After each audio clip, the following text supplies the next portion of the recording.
Salutations divines envers vous. Bonsoir, monsieur le journaliste. Oui, bonsoir, maître. Et chez vous? Je vais bien. Et chez vous également? On rend grâce. D'accord. Oui, bonsoir aux téléspectateurs. Cette personne n'est plus à présenter et appelez-le désormais homme de bonheur.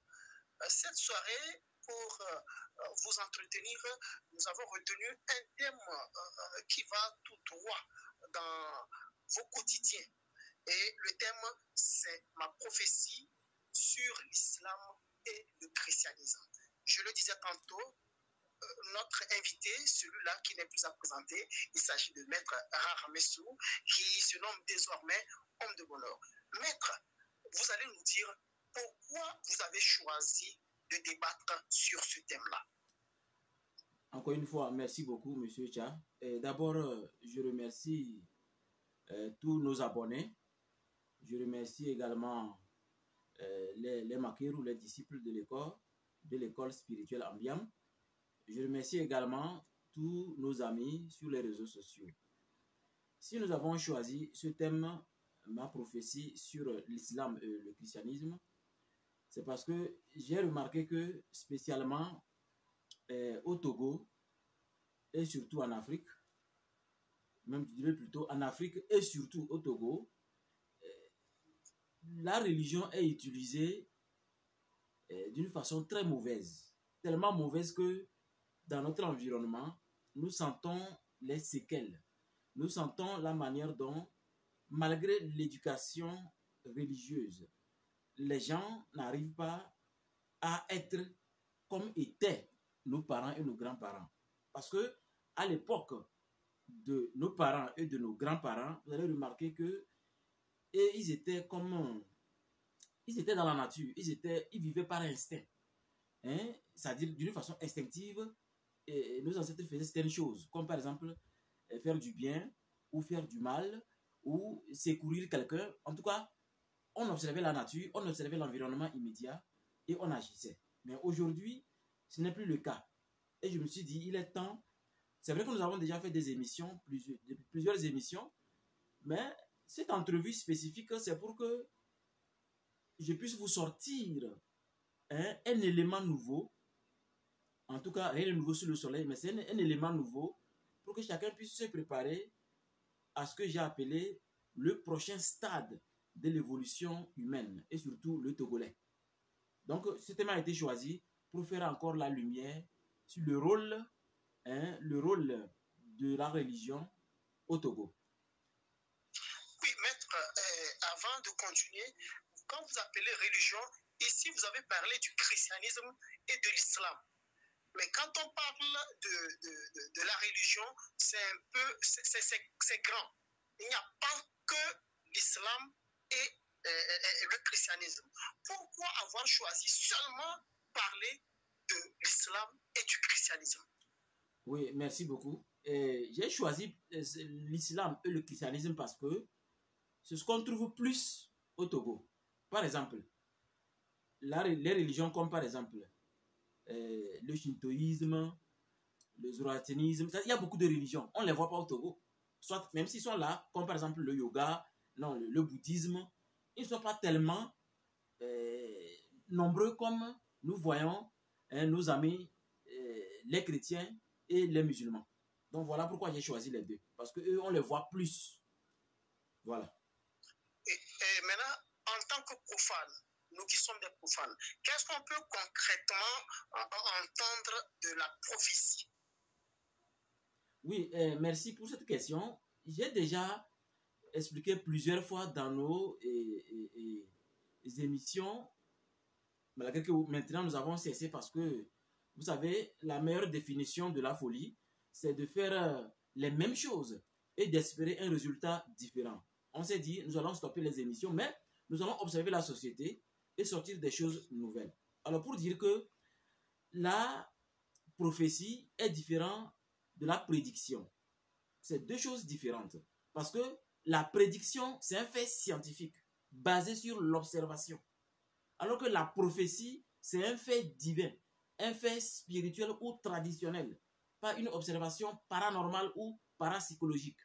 Donc, j'ai pris prophétie parce que ce que nous allons sortir ici n'a rien de prédiction par observation, mais par une prophétie à travers l'instinct humain, hein, l'instinct humain du religieux, en l'occurrence le christianisme et l'islam. Maître, aujourd'hui, vous l'avez dit à l'entame de vos propos, aujourd'hui, les religions qui abondent, c'est l'islam et le christianisme.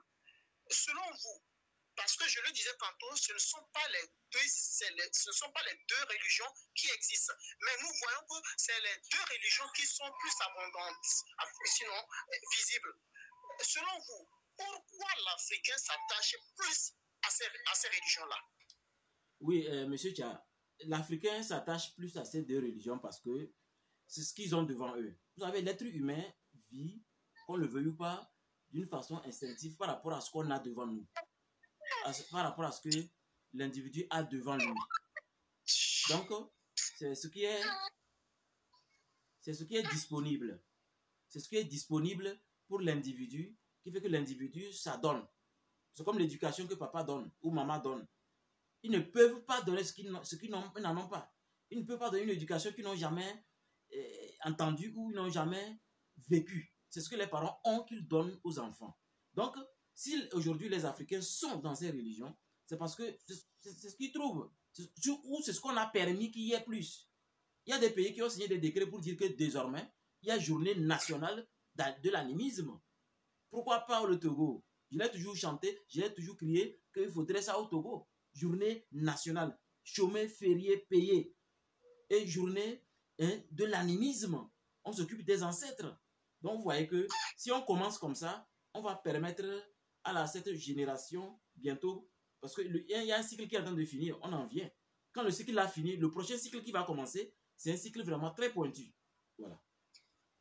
Est-il obligatoire pour un Africain de s'adonner parce que, comme je le disais, ce sont des religions importées? Parce qu'à la souche, l'Africain a sa religion.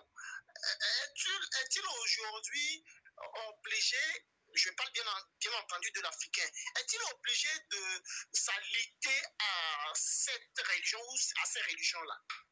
Est-ce que c'est une obligation parce qu'aujourd'hui, les deux religions sont tellement brandies à telle enseigne qu'on n'arrive pas à comprendre? Est-ce que l'Africain est aujourd'hui obligé de s'allier à ces religions-là? Oui, monsieur Tcha, c'est pas que obligé. Le terme n'est pas obligé. Il y a une jeunesse qui sort de l'université ou du lycée qui veut juste sa vie. Voilà, il se trouve qu'il doit accompagner un frère ou une tante dans une église. Arrivé, il y a des miracles. Le jeune doit se donner à ces miracles parce que non seulement il n'a pas étudié pour aller loin, il n'a pas lu beaucoup de livres, mais il se donne à ce qu'il trouve. Donc, ce n'est pas une obligation, mais c'est la prédisposition matérielle éducative par rapport à ce qu'on appelle Bible et Coran qui fait que l'individu se donne. Si mes enfants ne tombent jamais sur...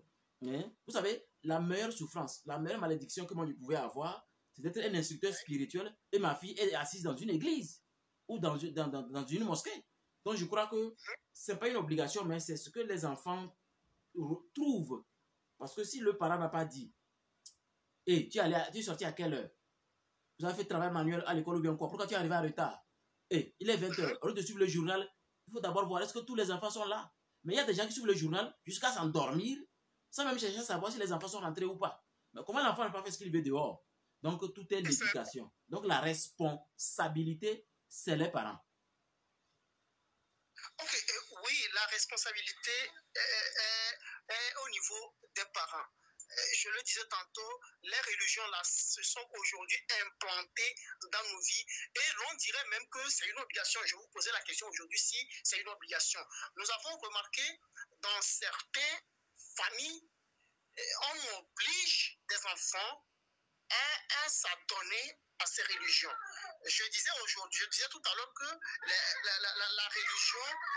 la religion chrétienne et musulmane, c'est des religions importées. Mais aujourd'hui, c'est rentré dans nos quotidiens. Est-ce que c'est un mal? Est-ce que c'est un mal de pratiquer ces religions-là? Oui, monsieur Tcha, c'est un mal. C'est un mal parce que, je vous donne un exemple très simple. Aujourd'hui, il y a un monsieur qui est venu chez moi. Vous connaissez bien ma maison. Il est venu chez moi, on a fini la consultation et le monsieur s'est levé, il rentrait. Avant de sortir sur le goudron, vous savez qu'avant de sortir sur le goudron, il y a plusieurs immeubles. Il y a une église, écoutez très bien, il y a une église, avant d'arriver il y a un nouveau hôtel qu'on appelle Amouka Dabi. Je précise pour ceux qui veulent vérifier. L'église là, donc quand vous sortez, vous passez par là pour aller sur le goudron. Donc avant d'arriver là-bas, il y a une église la pièce ne fait pas 8 mètres carrés. La pièce ne fait pas 8 mètres carrés. Il ne veut pas nommer l'église. Et juste à ce niveau, il y avait des femmes qui venaient sur la route. C'est une petite route, hein, vous connaissez. Il y a beaucoup de cailloux sur la route, donc avant d'aller sur le goudron, quoi. Il y a 4 femmes qui venaient. Donc 3 par ici, 1 par ici. Il y avait l'enfant parmi eux. Donc le monsieur allait. En même temps, l'enfant a traversé. Heureusement que le monsieur ne filait pas. Et le monsieur a freiné. Comme il a freiné de justesse, comme il y avait les cailloux, ça a glissé. Et le monsieur est tombé. Le monsieur est tombé. Et écoutez très bien. Le monsieur s'est relevé lui-même. Et il a aussi soulevé sa moto lui-même. Alors que à 6 ou 7 mètres, il y avait l'église. Les gens sont dehors en train de prier. Quand il est tombé, ils ont tourné comme ça pour regarder. Quand ils ont regardé, ils ont continué à prier. C'est-à-dire, vous connaissez comment on prie quand ils sont nombreux. Donc, le monsieur a bien remarqué cela, quoi. Puisque le monsieur m'a appelé. Après, pour m'expliquer, quoi. Je suis venu même voir la moto, comment c'est cassé, tout. Donc, ce qui nous a impacté est que le monsieur s'est levé lui-même. Il a soulevé sa moto lui-même. Et il a rangé le guidon. Les clignotants, tout ça s'est cassé. Et il a assis sur la moto. C'est là-bas qu'il disait aux dames que, en langue vernaculaire, en Kotokoli, s'il vous plaît, quand vous marchez, tenez vos enfants, tenez l'enfant. L'enfant n'a pas 3 ans. Donc l'enfant, c'est l'enfantillage, l'enfant a juste traversé. Heureusement que le monsieur a freiné de justesse. Alors, il disait aux dames comme ça. Donc quand vous marchez, tenez l'enfant. C'est un enfant. Et on enlève comme ça, mettre nos mains sur la tête. Et le monsieur, là-bas, il m'a appelé. Donc pour m'expliquer, il a laissé, on allait sur le goudron. Il ne voulait pas m'expliquer devant l'église, puisque les gens étaient là-bas en train de prier. Toujours. Et arrivé au niveau de l'hôtel Amouka Dabi, qui est au bord de la route, sur la route de Bassar, et il m'expliquait cela. Donc, imaginez comment vivaient nos ancêtres. Un monsieur est tombé devant vous. Aujourd'hui, hein, à 17h, un monsieur est tombé. Vous tournez, vous regardez que le monsieur est tombé. Vous ne continuez pas à prier. Il s'est levé lui-même. Il a soulevé sa moto lui-même. Alors, est-ce que, si Dieu devait se manifester, est-ce que ce n'est pas un signe pour vous dire que commencez d'abord par secourir quelqu'un? Comment les gens considèrent Dieu au juste? C'est pourquoi je tenais à ce qu'il y ait cette petite émission, cette interview, pour que les gens comprennent que vous pouvez prier, jeûner, faire tout ce que vous voulez pendant des milliards d'années. Dieu ne va jamais apparaître dans votre vie. Dieu va toujours envoyer des opportunités humaines vers vous. Si vous ne démontrez pas que c'est l'individu, c'est l'homme qui est au centre de tout, vous vous maudissez même étant même à l'église ou à la mosquée. Je dis, mais vous vous maudissez étant même à l'église et à la mosquée. Donc, je voulais préciser que, je vais terminer, si vous voulez préciser que, notez bien ceci. 2025, c'est un cycle, le cycle de 9. Et le cycle a fini. Le prochain cycle qui commence, c'est 2026. En 2026, c'est une prophétie, hein. Certains Africains, précisément les Togolais, pour aller à l'église, ils vont se cacher pour aller à l'église. Je n'ai pas dit la mosquée, hein. La mosquée, c'est encore mieux. Je précise que l'église, il y a certaines personnes, pour aller à l'église, ils vont se cacher pour aller parce qu'ils ont honte. Parce que chaque individu, même un enfant de 14 ans, est tellement éveillé à travers ce qu'il dit, les contradictions de la Bible. Dans cette Bible, il est dit, ne tue pas, il ne faut pas tuer. Et dans cette même Bible, vous allez trouver qu'il faut tuer. Il faut compter l'argent pour acheter un être humain, garder comme chez toi bonne. Les idiots intellectuels vont me dire que non, chacun a sa Bible. Écoutez très bien. Tant que l'Africain, vous ne pouvez rien inventer, rien fabriquer, et que c'est Rome qui va fabriquer les Bibles, Rome fera ce qu'il veut de sa Bible. Vous ne pouvez jamais juger Rome, ni l'Arabie Saoudite. Il faut d'abord vous-même, vous créer une religion dans laquelle on va vous respecter. Parce que le prochain stade, 2026, il y a des gens qui vont se cacher pour aller à l'église. Ça, c'est une prophétie. Voilà. Ce que vous faites, vous, homme spirituel, est-ce qu'on va appeler ça une religion?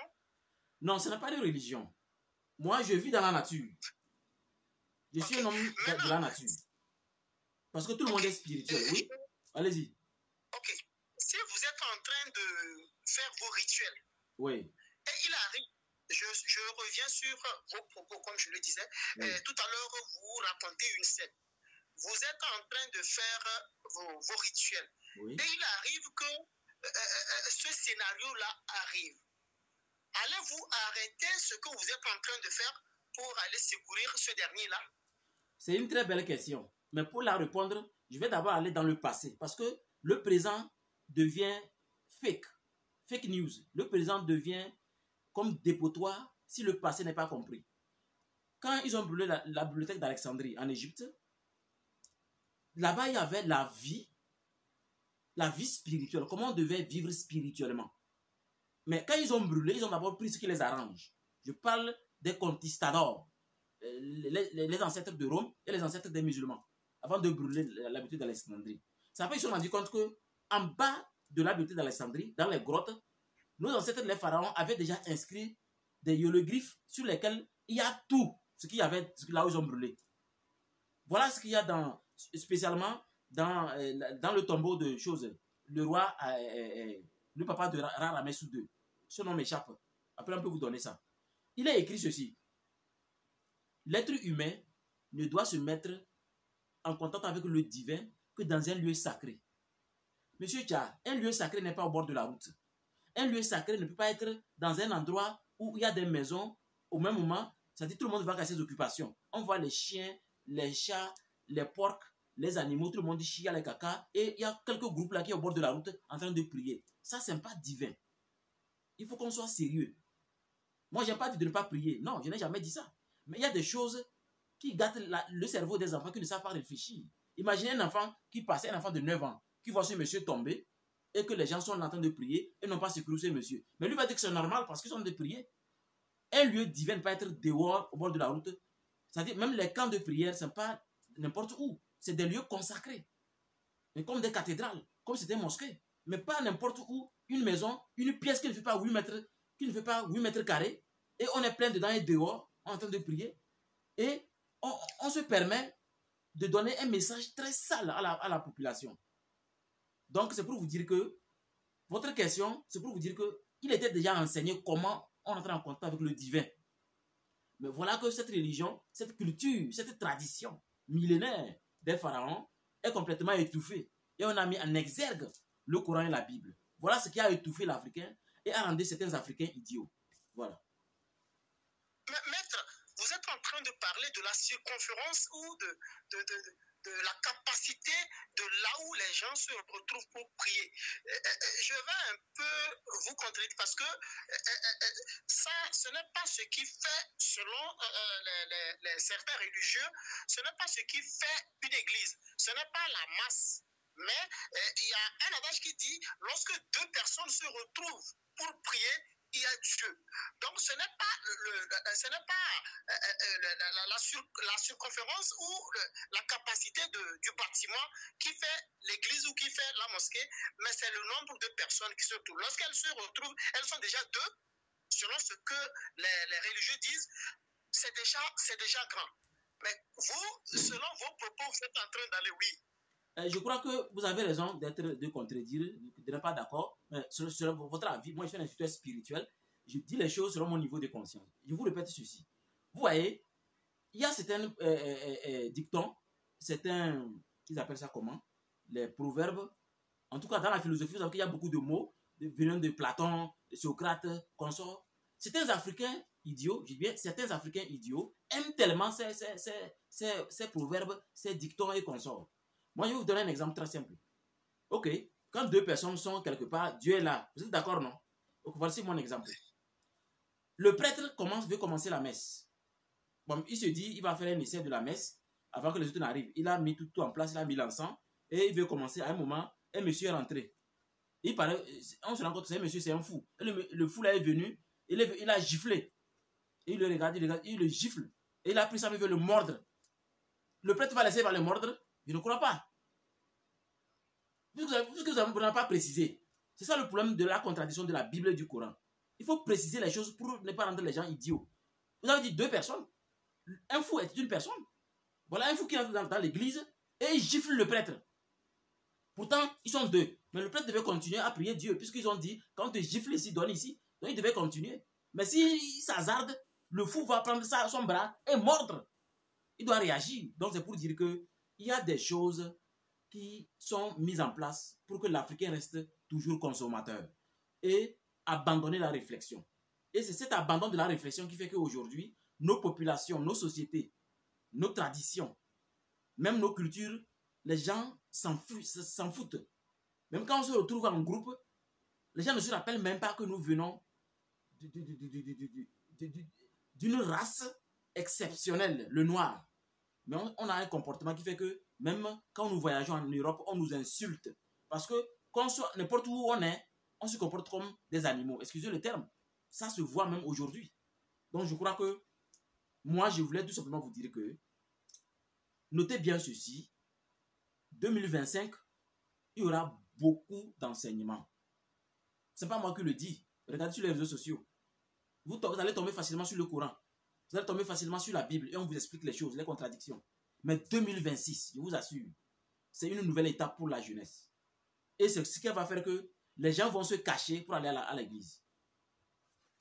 Oui, maître, comme vous le disiez, il y a 3, 4 ou 5 ans avant, c'était pas aussi clair que ça. Aujourd'hui, nous avons l'impression que la jeunesse, la génération d'aujourd'hui a un peu encore plus les yeux ouverts vis-à-vis de la religion. Vous le disiez tout à l'heure, d'ici 2026, les gens vont se cacher pour aller dans les mosquées, dans les églises. Selon vous, pourquoi aujourd'hui l'Africain, ou du moins la jeunesse, a encore éveillé vis-à-vis des religions? Pardon, répétez la question. Je demande selon vous, parce qu'il y a 4 ans de cela, les gens, quand quelqu'un se quitte la maison pour aller à la mosquée, il est content, il est tout content. Mais aujourd'hui, nous avons, ou du moins la jeunesse a les yeux ouverts. Quand je parle de la jeunesse, je fais allusion à la génération d'aujourd'hui. Oui. Oui. Selon vous, comment on peut expliquer cet éveil de conscience? Oui, c'est selon les cycles. Monsieur Tcha, je vous ai parlé des cycles, non? Nous sommes à l'ère du Verseau. C'est quoi l'ère du Verseau? L'ère du Verseau, c'est ce qu'on appelle le verseur d'eau. C'est-à-dire, il y a abondance de connaissances. À quelle enseigne que même certaines écoles spirituelles étaient obligées de déclasser des dossiers parce qu'il y a certaines connaissances qui étaient gardées hermétiques qu'on retrouve facilement sur les réseaux sociaux. Est-ce qu'avant, on savait que dans la Bible, il est écrit que Dieu dit « Personne ne peut me voir ». Au même moment, un autre passage, on dit « Tel m'a vu ». Mais c'est terrible. Comment on peut répéter ça devant un enfant? Et le pire, on répète ça devant des diplômés, c'est-à-dire des fonctionnaires, qui dimanche, j'ai dit, mais moi je ne comprends même pas, comment un fonctionnaire peut dimanche aller à l'église. Il sait lire, mais il va s'asseoir à l'église pour qu'on le lise, les homélies, on lit les trucs, et le problème est que l'Africain a démissionné de la réflexion. L'Africain a démissionné de la réflexion. Sinon, ne vous inquiétez pas, je peux vous garantir, je vous ai déjà prédit tout ce qu'on voit aujourd'hui. C'est pourquoi je vous prédis encore, en termes de prophétie, 2026, Monsieur Tcha, il y a des gens qui vont se cacher pour aller à l'église. Alors, si je comprends très bien vos propos, c'est une très grave erreur d'aller seulement écouter et de ne pas chercher à voir ce qu'on nous dit. Mais bien sûr. Quelqu'un disait, faites ce que je vous dis de faire, ne faites pas ce que je fais. Voilà, c'est des paroles idiotes. Ça n'a pas de sens. Un enseignant ne peut pas dire ça. Vous imaginez, moi, en tant qu'instructeur spirituel, j'ai toujours dit à tous ceux qui m'écoutent, tout ce que je vous dis, j'applique ça chez moi. Je ne suis pas ces gens-là qui font du bruit et vivent le contraire. Si moi, vous vous comportez comme un hypocrite, ou quelqu'un qui n'est pas reconnaissant, ou quelqu'un qui ne peut même pas dire que merci ou quelque chose, moi, je ne vais rien dire. Mais comme on l'a dit, Si on te donne, tu ne dis pas merci, on ne retire pas. N'est-ce pas? Mais ce que demain, on ne te donne pas. Et c'est un problème naturel. C'est pourquoi des fois, la pluie peut choisir quelque part pour pleuvoir. Et l'eau va couler aller dans un autre quartier. La nature est ainsi. Quand Dieu grand est arrivé, les gens croient que ça va remplacer la nature. Non. Quand quelqu'un est tellement en colère en famille, quand une famille est déchirée, qu'est-ce qu'ils disent? La nature va te payer. La nature va te juger. Ils n'appellent plus Dieu, hein. On dit la nature parce qu'on est fatigué d'une éducation erronée qui n'a pas de sens. Voilà. Maître, est-ce que vous pouvez nous dire pourquoi la religion, les deux religions dont nous faisions allusion, a eu un impact, entre guillemets, tellement négatif sur l'être humain en général et l'Africain en particulier? Parce qu'il n'y a pas de surveillance. Vous imaginez ce que je fais chaque jour. Je pouvais créer une église si je pouvais. Nous avons un temple, hein, mais on ne nous entend jamais crier. Et on ne vient pas remplir, non. Chacun vient quand il veut, comme il veut, pour les méditations, pour les traitements. Ce n'est pas parce qu'on est spirituel qu'il faut se réunir pour faire des prières. Non, non, non, non. Nous avons bien sûr un programme de prière et de méditation. Nous avons même des jours de prière pour le Togo, pour nos familles. Il y en a tout. C'est parce que les gens ne veulent pas faire des efforts. Parce qu'aujourd'hui, les gens ont ignoré les vrais proverbes de nos ancêtres. Ce qu'on acquiert facilement, on ne sait pas l'apprécier. C'est pourquoi, M. Tcha, nous avons fait l'expérience. J'ai fait cadeau à un livre qui coûte 80 000 à un ami. Aujourd'hui, 3 ans, il n'a jamais pratiqué ça. Je vous assure, il est venu faire une consultation où je lui ai fait le même document, il a payé 80 000. Vous savez comment il s'est rendu compte? C'est parce que quand il a envoyé le livre, je lui ai envoyé aussi 2 chansons spirituelles. Il a dit, oh, mais en 2020, Monsieur Ramsès, on m'avait envoyé ça, non? Il dit, oui, c'était un cadeau. Tu savais ça, non? Que oui. Mais il dit, ah, c'est ça, non? Il y a les vocaux, il y a les messages, je vous assure. C'est-à-dire, les proverbes ont leur sens parce que c'est naturel. Ce qu'on vous donne gratuitement, vous prenez. Si vous n'êtes pas humain, vous ne saurez pas l'apprécier. Vous ne savez pas comment on gagne quelque chose. C'est-à-dire, quand on est reconnaissant, on est riche facilement. Mais quand on est dans l'hypocrisie, on ne sait pas comment dire merci. Je vous assure, ce que vous allez donner à quelqu'un gratuitement, même si c'est sacré, la personne va mettre ça sous le tiroir parce que c'est instinctif, quoi. La personne n'a pas souffert pour avoir ça. Pourquoi utiliser ça, ce livre? Ça n'a pas de sens. Mais elle est revenue aujourd'hui, en cette année 2025, tout simplement le 2 janvier, a fait le document, il a le document, il a payé les 80 000. Moi, j'ai pris les 80 000 parce que je suis un instituteur spirituel. Je ne suis pas un idiot. Je ne suis pas un pasteur. Je ne suis pas un imam. Je suis un instituteur spirituel. Je suis là pour enseigner. Je peux t'enseigner les mêmes choses pendant 1000 ans. Si Dieu me permet d'être là pour 1000 ans. Jusqu'à ce que tu te réveilles. C'est ça qu'on appelle un enseignant. Ok. Selon vos propos, les religions islamiques et chrétiennes ne sont pas mauvaises en elles. Seulement que c'est parce qu'elles sont en train de prendre une grande place à telle enseigne que une grande place dans la vie, dans le quotidien de l'Africain, à telle enseigne que cet Africain oublie la sienne. Oui, c'est pourquoi j'ai dit au début que parce qu'il n'y a pas de surveillance. Voilà pourquoi chacun fait ce qu'il veut. Même je vais préciser une chose qui va choquer un peu les gens. L'islam, c'est encore mieux. Et je vais vous expliquer pourquoi je dis que c'est mieux. Parce que moi, dans ma localité ici, ceux qui connaissent ma maison, si on prend comme, prenons 1 à 2 km, prenons 2 km, vous allez voir que je suis encerclé par 3-4 églises. Alors quand nous sommes arrivés ici, en 2012, sur ce terrain, il n'y avait aucune église. Aujourd'hui, on est encerclé sur 1 km, 2 km par 4 églises. Pourquoi? Parce que c'est permis. On ne sait pas comment ils ont leur dossier, leur permis. Mais moi, j'ai un titre officiel reconnu par l'administration territoriale. Mais je n'aime pas mis en place un édifice où les gens viennent crier. Parce que ça n'a pas de sens. Si au moins l'administration se promenait pour dire, toi tu es dans une église, bon c'est une église d'accord, mais la pièce est trop petite. Ou peut-être, c'est pas bon, il y a le dépotoir là-bas, les gens passent par ici. C'est-à-dire, on devait le minimum dire que s'il faut une église, il faut tel bâtiment, il faut tel encadrement, il faut ceci. Mais il y a trop du désordre.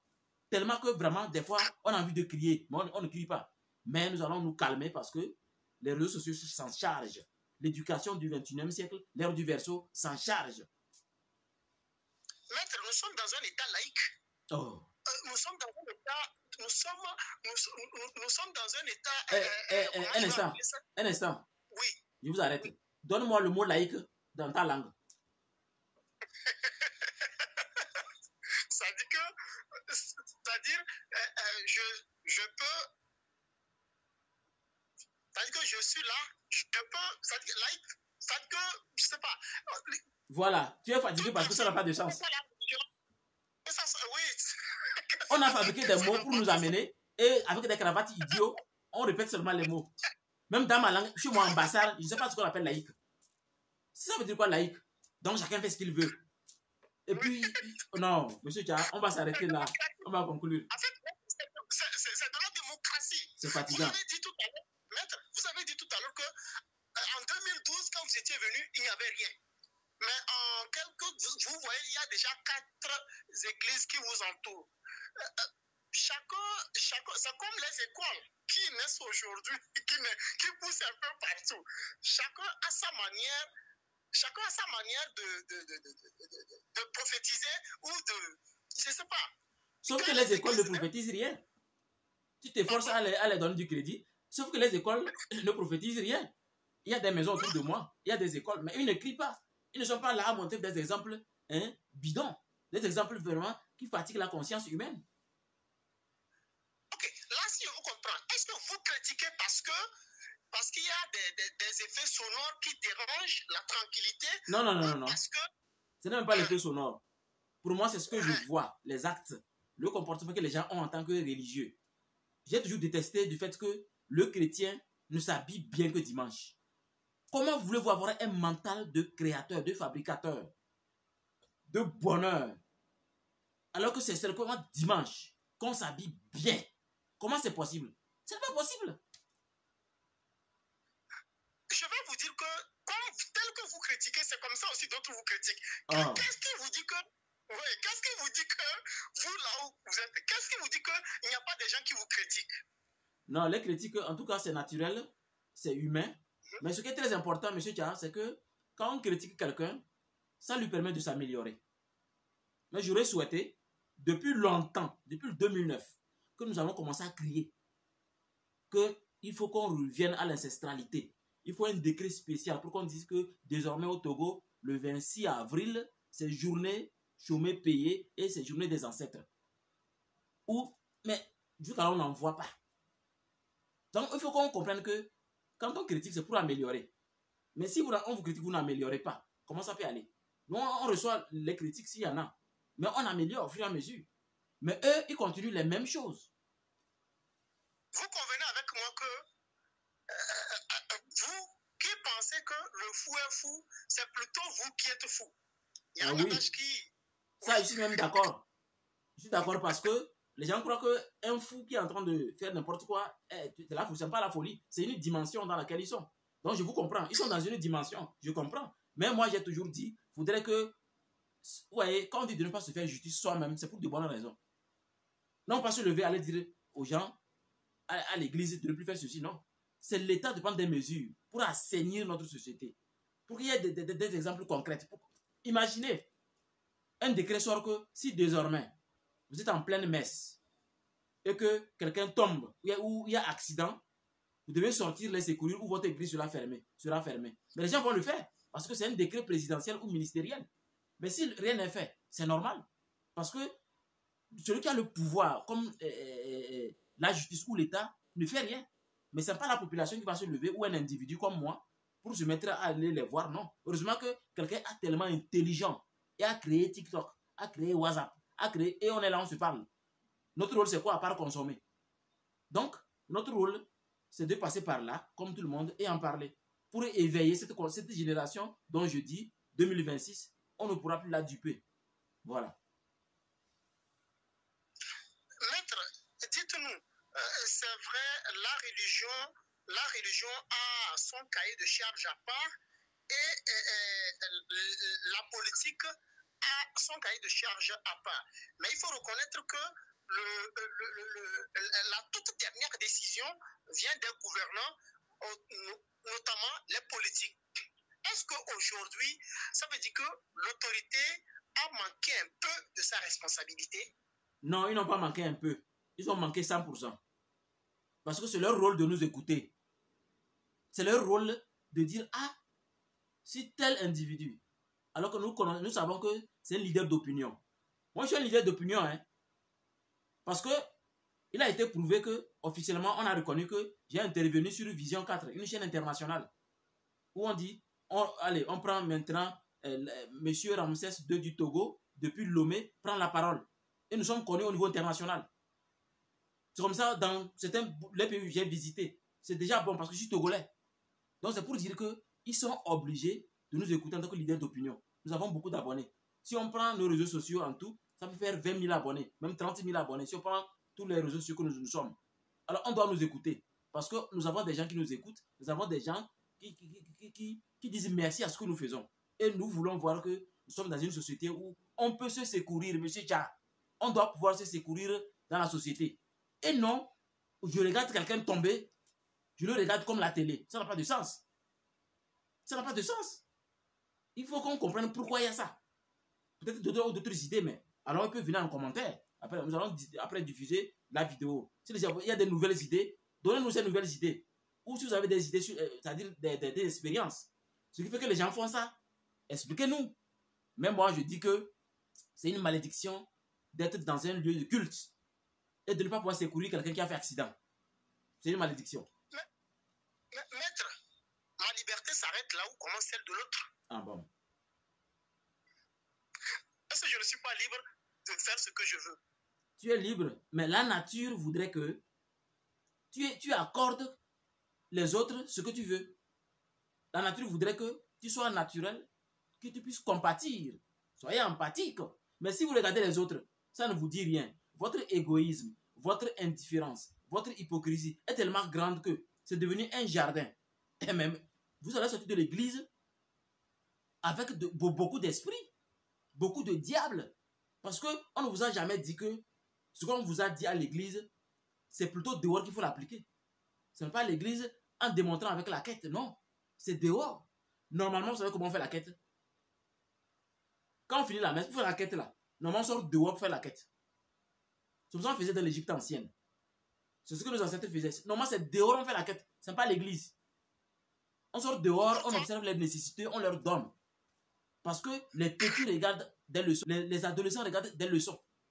Voilà, aujourd'hui, on fait la quête et le pasteur a des Range Rover, a des entreprises, des immeubles et le fidèle est tellement pauvre que même le cafard du WC est riche. Ça, c'est pas bien. Ça n'a rien à voir avec la justice, mais ce que l'être humain a démissionné de la réflexion. Comment on peut voir un chef religieux être immensément riche alors que les fidèles sont pauvres, alors que le cafard du WC est plus riche qu'eux? Ça n'a pas de sens. Maître, si je vous écoute bien, ça veut dire que vous n'avez pas d'un problème avec la religion, mais c'est la pratique. Non, c'est la pratique. C'est l'exemple qu'il donne. C'est la pratique. Même je veux même qu'il soit là. Parce qu'on dit de bonnes choses. Puisqu'il parle de 7 péchés capitaux. Il y a le Coran qui dit, il ne faut pas tuer. Même, il y a un passage du Coran qui dit, il ne faut jamais croire à la parole de l'homme, mais à la parole de Dieu, Allah. C'est magnifique. Mais si ils ne mettent pas en place une réflexion pour leur dire, c'est dehors que vous devez appliquer ce qu'on vient de faire. C'est dehors qu'il faut faire la quête. Comment voulez-vous que la société africaine change si on fait la quête à la mosquée, si on fait la quête à l'église? Ça ne peut jamais changer. Ce n'est pas possible. Maintenant, quelle solution avez-vous? C'est vrai, nous sommes là, vous l'avez dit, ce n'est pas seulement les gens ordinaires qui nous écoutent, il y a également les religieux qui sont là, qui nous écoutent. Quel conseil vous pouvez leur donner? Parce que, vous l'avez dit tout à l'heure, c'est la manière de pratiquer qui fauche. Ce n'est pas la religion elle-même qui est un problème, mais ce sont les pratiquants et les dirigeants qui donnent une mauvaise image à la chose. Quel conseil vous pouvez apporter à ces derniers-là qui nous écoutent certainement pour que au moins la danse au moins change? Oui, si je devais donner un conseil, en attendant que les gouverneurs, les préfets et les autorités prennent la relève, je veux tout simplement dire une chose très importante pour ceux qui veulent appliquer et avoir des changements. dites à la mosquée, dites à l'église, ce que nous venons de faire, telle sourate, telle prière, ces salutations que nous venons de faire, c'est dehors qu'il faut l'appliquer. Désormais, ne faites jamais la quête ici, faites la quête dehors. Regardez les nécessités et donnez-leur la quête. Ça seul, c'est déjà suffisant pour que même l'animisme, c'est-à-dire, ne fasse plus du bruit. Parce que bientôt, l'animisme va emballer tout s'il continue ces bêtises-là. Parce que l'exemple que nos ancêtres vivaient là, ils sont en train de bannir l'exemple. Et ils sont là, ils ont pris un chemin qui étouffe la génération, qui veulent à tout prix être riches par tous les moyens. Et ça crée la folie chez les gens. Ça crée des maladies chez les gens. Maître, l'église ou la mosquée a besoin de vivre. Voilà. C'est ça le problème. Vous savez, quand je dis que nous avons un temple, vous savez comment le temple là est? Le temple là est en tôle. Depuis 2009, le temple est en tôle. Alors je vous parle, c'est en tôle. Nous avons fait un plan fait par un professionnel, un géomètre. On a scanné ça. Et dans une émission spéciale, j'ai présenté les plans pour dire que désormais, nous avons un plan, nous avons déjà aussi un terrain. S'il y a des bonnes volontés pour nous aider à construire le temple, nous allons les recevoir aux bras ouverts. Et nous allons être même reconnaissants. Beaucoup ont commencé, beaucoup ne se manifestent pas. Nous, ce n'est pas un problème pour nous. Mais j'ai répété ceci dans le groupe privé de nos élèves. J'ai dit ceci. Ce temple sera construit, qu'il pleuve ou neige. Peut-être par mes enfants quand ils seront morts. C'est ça être un enseignant. Et non passer par tous les moyens, par toutes les stratégies pour que les gens viennent verser beaucoup d'argent. Pour que je sois à l'aise avec les grosses voitures, les grosses maisons. Ça n'a pas de sens. Les voitures viendront, les maisons viendront, mais selon mes capacités et selon mes moyens. Et non par des manipulations, avec des torchons envoûtés, des trucs bizarres pour que les gens tombent, pour qu'on dise que là, on l'a guéri. On monte sur les gens avec des coups, avec les haches, avec des... Vraiment, en tout cas, moi, je n'ai pas besoin d'insulter quelqu'un, mais ce que je vous dis est que nos ancêtres étaient naturels. Nous devons être naturels et attendre chaque étape de la vie pour s'améliorer. Et non, on veut forcer le destin et on casse la vie des autres parce qu'on veut être riche. Donc, c'est pour vous dire que le temple, normalement, on ne construit pas le temple sur le dos des autres, mais selon vos capacités et vos moyens. Voilà. Quelle devait être alors l'attitude des fidèles? Parce que ça, ce que vous avez dit, oui, ça concerne plus les dirigeants. Oui, l'attitude. Quelle serait, oui, allez-y, l'attitude. L'attitude du fidèle, ça doit être observer son leader religieux ou son guide spirituel, s'il en a. Parce qu'on n'a pas forcément besoin, hein, s'il en a et s'il veut. Il doit l'observer à la loupe, comment il vit. Parce qu'il y a des gens qui marchent avec des bottes sur les clous pointus et vous dites de marcher avec les pieds nus. Et vous le suivez bêtement. Il faut privilégier l'observation, analyse. Même avant d'appeler quelqu'un maître. Moi, mon mentor a pris du temps pour entendre le mot maître. Parce que j'attends quelque chose de lui. C'est quand j'ai vu cette chose, j'ai su que non, c'est vraiment un maître. Pourquoi il y a des gens qui m'appellent maître, j'accepte. Parce que ce qu'ils attendaient, j'ai pu les démontrer ça. Mais il y a des gens qui sont nés sur une étoile où ils ne sont pas obligés de vous appeler maître. Parce que vous ne pouvez pas les percer. Et rester patient, rester naturel. Mais aujourd'hui, on prend l'argent, on paie des gens pour venir faire des démonstrations à la con pour que les Africains qui aiment les miracles aillent s'asseoir et attendre les miracles. Rendre les gens immensément, tellement riches que même l'État n'est pas plus riche qu'eux. Ça n'a pas de sens. Et c'est ça qui est à l'origine des coups d'État et des terroristes. Parce que des gens qui n'ont aucune idée de ce que c'est que l'être humain sont immensément plus riches que l'État. Est-ce que c'est une erreur d'appeler quelque part? Parce que toute personne a besoin d'un dirigeant, a besoin d'un chef. Est-ce que c'est une erreur d'appeler quelqu'un maître ou pasteur, d'abord, responsable? C'est oui et non. Oui, parce qu'il y a certains qui viennent au monde qui n'ont pas assez de connaissances parce qu'ils ont une réincarnation très faible. Et c'est naturel. Petite chose, il peut vous rencontrer les miracles ou les mystères autour de quelqu'un. Il peut l'appeler maître ou mon père ou pasteur. ou grand maître, ou je ne sais quoi. Mais non, parce que quand vous commencez déjà par appeler quelqu'un, écoutez très bien, pour ceux qui sont même des maqueros, avant de commencer à appeler quelqu'un maître ou grand maître, la personne est censée connaître quelque chose de vous que vous ne l'avez jamais dit. C'est comme ça d'abord. Même malgré ça, vous devez toujours continuer à l'observer pour vous assurer qu'il comprend la vie, il arrive à anticiper, il arrive vraiment à vous orienter.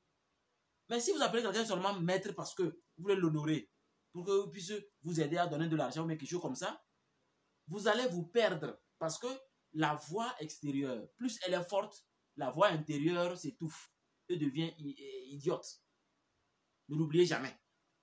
Il faut apprendre à observer, à aller selon pas à pas comme protocole de l'étage, des escaliers, et vous allez vous améliorer. On ne quitte pas comme ça pour appeler tout le monde grand maître ou maître, alors que la personne n'a jamais fait une démonstration sur vous, une démonstration naturelle, parce que vous en avez besoin.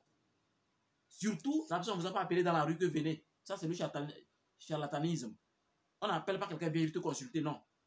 Celui qui est malade va à l'hôpital. Donc, être un enseignant ou un guide spirituel ou un père d'abord, c'est dans la famille. Hein. C'est pas religieux. Un père n'est pas religieux, c'est dans la famille. Un guide spirituel, oui, ça peut être religieux. Un pasteur, oui, peut-être, parce que c'est un berger. Mais attention, nous sommes étouffés dans la société par des églises dans tous les coins. Nous sommes étouffés. Maître, vraiment, vos propos.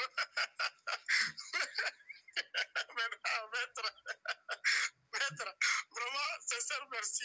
Quand vous dites vous êtes étouffé par les églises, vous voulez parler des nombres? Vous voulez parler des nombres ou vous voulez parler de l'heure? Parce que tout à l'heure, à l'entame, nous disions que nous avons l'impression que les gens font du suivisme. Ils ne cherchent pas à lire, mais ils veulent plutôt écouter ce qu'on dit. Je le disais tantôt, faites ce que je vous dis de faire, ne faites pas ce que je fais. Je crois que au-delà de cette défense que vous leur donnez, avec toute cette démonstration que vous faites, vous avez déjà tout compris. Les gens ne veulent plus lire. Imaginez, les gens savent lire, ils ont des diplômes. Mais n'ont jamais vu que dans la Bible, on a dit prends l'argent, va acheter un esclave. Acheter un être humain. Dans le Coran, on dit achète un esclave. Un esclave doit obéir. Comment hein? En tout cas, je n'aime pas trop rentrer dans tous les détails, mais j'aime expliquer autour de moi. Ce n'est pas la quantité d'église, comme vous avez posé la question, ce n'est pas la quantité. C'est la qualité, cette petite quantité que je vois autour de moi, qui malgré ça ne donne pas d'exemple. Vous savez, un jour, je vous assure, un jour, mon garçon, Osiris, qui n'a que 4 ans, m'a posé la question, que c'est quelle prière ça? Vous savez de quoi il s'agit? Il y a une église à 200 mètres de moi. Je ne vais pas nommer le nom de l'église. Vous savez, la prière qu'on fait,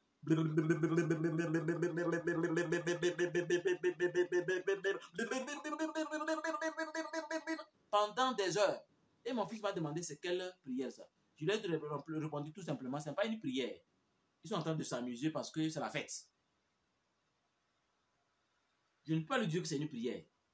Ni l'exorcisme, non, ça n'a pas de sens. D'abord, aucune entité ne s'appelle aucune prière ne peut être Donc je crois qu'à un moment, qu'est-ce qu'on peut faire? Mon fils a entendu. On ne peut pas délocaliser notre maison.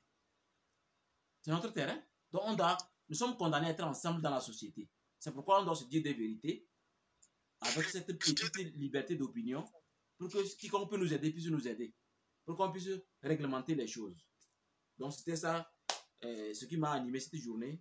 Et j'ai voulu à tout prix que vous puissiez vraiment me permettre de dire ça pour que les gens comprennent avec cette prophétie dont j'ai martelé. Voilà.